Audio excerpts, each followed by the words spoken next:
Hi friends, welcome to Aspire Live. ഇന്ന് നമ്മൾ ഒരു ക്യാരക്ടർ സ്കെച്ച് എങ്ങനെ എഴുതാം എന്നുള്ള ഒരു ക്ലാസ്സാണ് ഈ വീഡിയോയിൽ ചെയ്യാൻ ഉദ്ദേശിക്കുന്നത്. Character sketch. ഒരു ക്യാരക്ടർ സ്കെച്ച് തയ്യാറാക്കുന്നതിന് ഒരു 4-5 അല്ലെങ്കിൽ ഒരു 6 പോയിന്റ് നമ്മുടെ മനസ്സിനകത്ത് ഉണ്ടായിരിക്കേണ്ടതാണ്. ആദ്യമായിട്ട് ഈ നമ്മൾ എഴുതാൻ പോകുന്ന ക്യാരക്ടറിനെ നമ്മൾ ഇൻട്രൊഡ്യൂസ് ചെയ്യണം. ആരെക്കുറിച്ചാണ് നമ്മൾ പറയാൻ പോകുന്നത് എന്ന് ഇൻട്രൊഡ്യൂസ് ചെയ്യണം. അതാണ് ആദ്യത്തെ ജോലി. Identifies and introduces the character.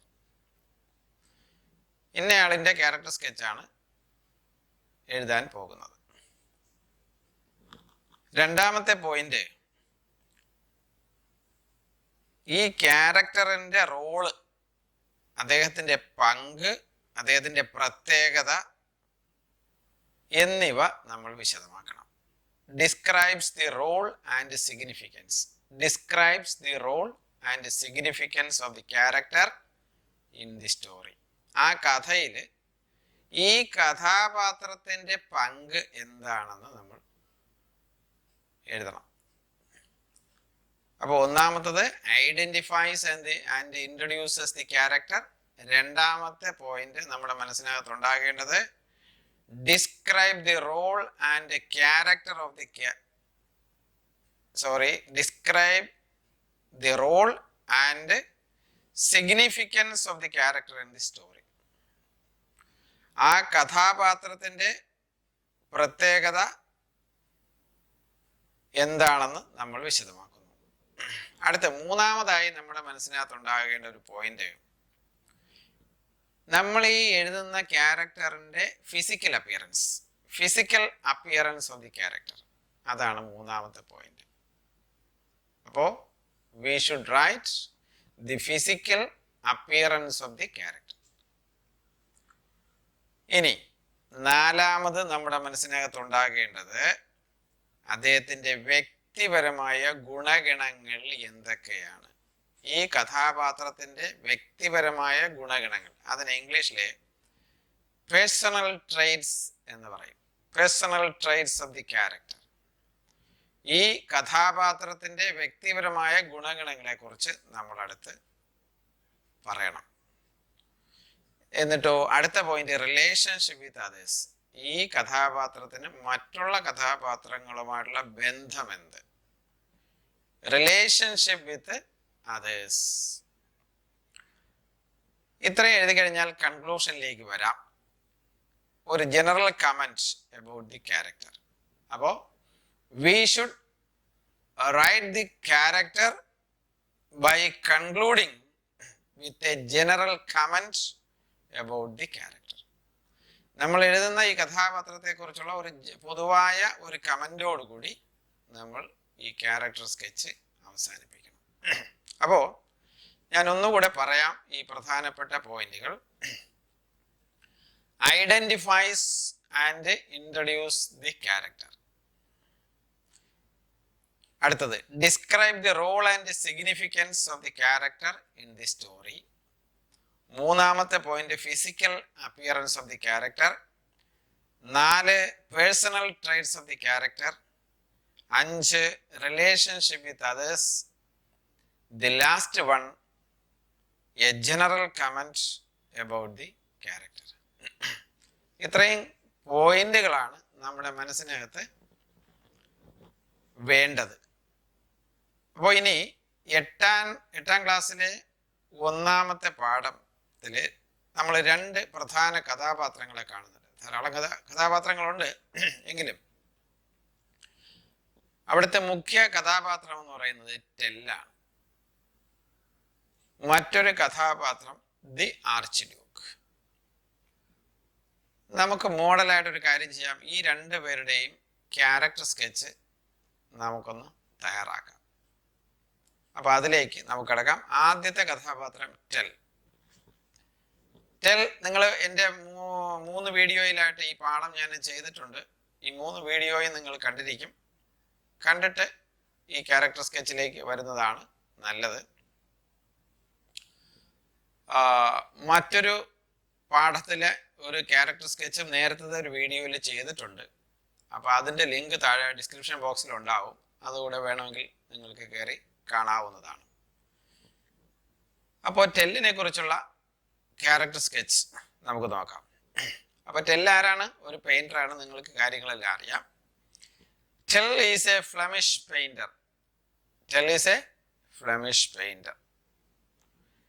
He wandered from court to court on his donkey. അവൻ്റെ കഴുതപ്പുറത്ത് കയറി കൊട്ടാരങ്ങൾ തോറും കയറി ഇറങ്ങി ഇങ്ങനെ നടക്കുന്ന ഒരു പ്രകൃതക്കാരനായ ഒരു പെയിൻറ്ററാണ് ആര്? ടെല്ല്. He wandered from court to court on his donkey. അവിടെ കഴുതയുടെ പേര് പറയുന്നുണ്ട്, ജെഫ് എന്നാണ്.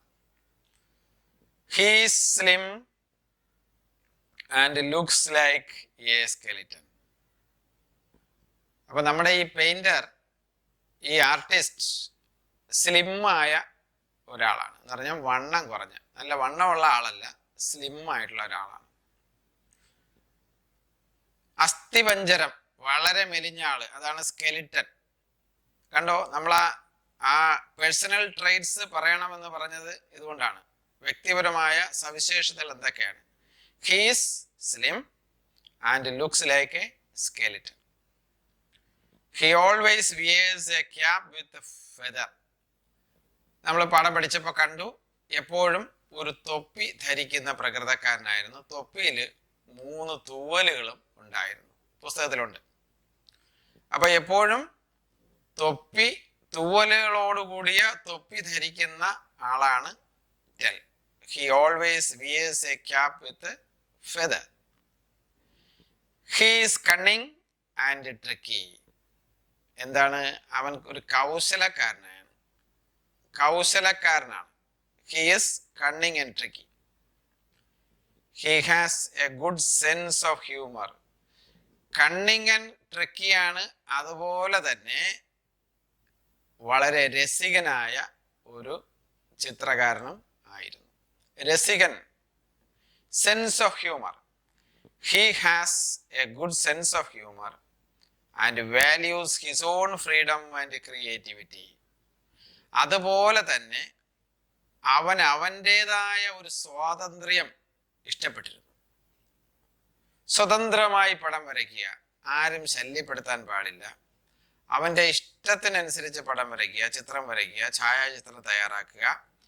അതില് പ്രത്യേക കഴിവുള്ള ആളാണ് ഈ ടെല്ല്. ക്രിയേറ്റിവിറ്റി, സ്വന്തം ആശയങ്ങളും ഐഡിയകൾക്കും അനുസൃതമായിട്ട് പുതുതായി ഒരു കാര്യം ഉണ്ടാക്കുക, അതാണ് ക്രിയേറ്റിവിറ്റി എന്ന് പറയുന്നത്. ആരെങ്കിലും ചെയ്തു വച്ചിരിക്കുന്നതിനെ കണ്ട് അനുകരിക്കുക എന്നുള്ളതല്ല ക്രിയേറ്റിവിറ്റി എന്ന് ഉദ്ദേശിക്കുന്നത്. അപ്പോ അദ്ദേഹത്തിന്, ഈ ടെല്ലിന്, Tell has his own freedom and creativity. അപ്പോൾ ഇതാണ് ടെല്ലിനെ സംബന്ധിച്ചിടത്തോളം ഒരു ക്യാരക്ടർ സ്കെച്ചായിട്ട് നമുക്ക് എഴുതാൻ പറ്റുന്ന ഒരു 4-5 സെന്റൻസ്. ടെല്ലിനെ കുറിച്ചുള്ള കാര്യങ്ങൾ നിങ്ങൾക്ക് മനസ്സിലായി എന്ന് വിശ്വസിക്കട്ടെ. അങ്ങനെയാണെങ്കിൽ നമ്മൾ അടുത്ത ക്യാരക്ടർ സ്കെച്ച് ദി ആർച്ച് ഡ്യൂക്കാണ്. അതെങ്ങനെയാണ് എഴുതേണ്ടതെന്ന് നോക്കാം.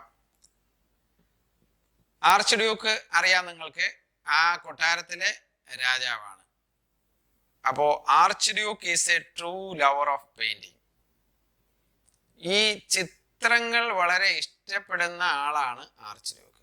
അപ്പൊ വിവിധ രാജാക്കന്മാരുണ്ട്, വിവിധ തരത്തിലുള്ള രാജാക്കന്മാരുണ്ട്. ചിലർക്ക് ചിത്രമായിരിക്കും, ചിത്രങ്ങളോടായിരിക്കും അഭിനിവേശം, ചിലർക്ക് പിന്നെ പാട്ടിനോടായിരിക്കും, ചിലർക്ക് നൃത്തത്തോടായിരിക്കും. അങ്ങനെ വിവിധ കാലങ്ങളിൽ ജീവിച്ചിരുന്ന രാജാക്കന്മാർക്ക് വിവിധ സ്വഭാവം, വിവിധ സവിശേഷതകളാണ് ഉണ്ടായിരുന്നത്. എന്നാലും ഈ പാഠത്തിലെ രാജകുമാരന് പെയിന്റിങ്ങിനോട് വളരെ വല്ലാത്തൊരു അഭിനിവേശം ഉണ്ടായിരുന്നു.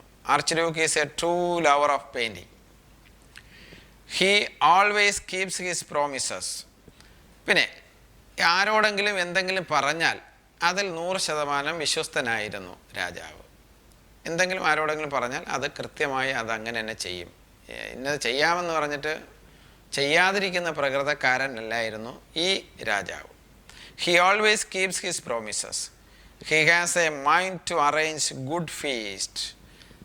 സമൃദ്ധമായ ആഹാരം കൊടുക്കുന്നതിൽ വളരെ തൽപരനായിരുന്നു ഈ രാജാവ്. നമുക്കറിയാം, ടെല്ലിന് വളരെ രാജകീയമായ ഭക്ഷണവും പാനീയവും എല്ലാം സമൃദ്ധമായിട്ട് കൊടുത്ത ആളാണ്. അപ്പോൾ he has a mind to arrange good feast. He likes to be remembered after his death. അതുപോലെ തന്നെ രാജാവിൻ്റെ മരണശേഷം ഈ രാജാവ് രാജാവിനെ ഓർക്കണം.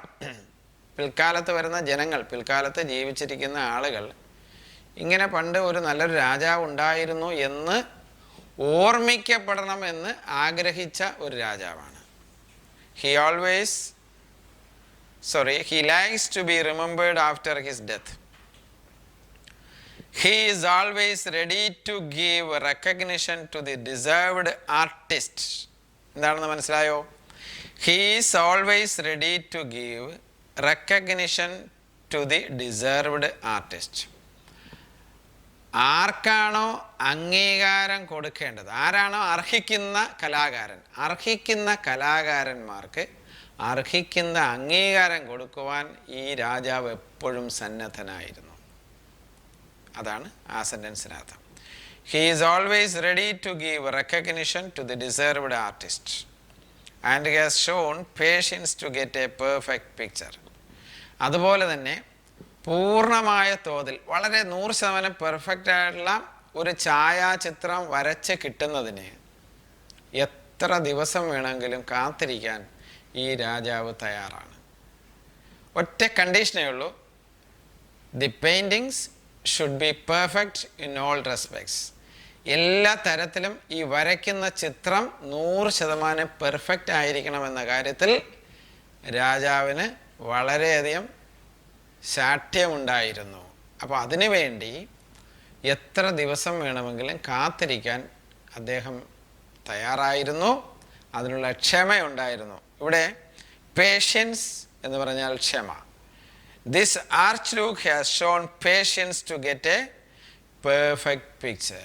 നല്ലൊരു ചിത്രം വരച്ച് കിട്ടുന്നതിന് എത്ര ദിവസം വേണമെങ്കിലും കാത്തിരിക്കുന്നതിന് ഇദ്ദേഹത്തിന് ക്ഷമയുണ്ടായിരുന്നു എന്നാണ്. അപ്പോൾ നമ്മളിവിടെ ടെല്ലിൻ്റെ ക്യാരക്ടർ സ്കെച്ചും ദി ആർച്ച് ഡ്യൂക്കിൻ്റെ ക്യാരക്ടർ സ്കെച്ചും നമ്മളൊരു മോഡൽ കണ്ടു, നിങ്ങൾ കേട്ടു, അത് മനസ്സിലാക്കി എന്ന് കരുതുന്നു. അപ്പോൾ ഇന്നത്തെ ഈ വീഡിയോ ഇഷ്ടപ്പെട്ടെങ്കിൽ ഇത് ലൈക്ക് ചെയ്യുക, മറ്റുള്ള സുഹൃത്തുക്കളിലേക്ക് ഷെയർ ചെയ്യണം. ചാനൽ സബ്സ്ക്രൈബ് ചെയ്തിട്ടില്ലെങ്കിൽ സബ്സ്ക്രൈബ് ചെയ്യുക. മറ്റൊരു ക്ലാസ്സുമായി അടുത്ത വീഡിയോയിൽ നമുക്ക് കാണാം. Till then, good bye.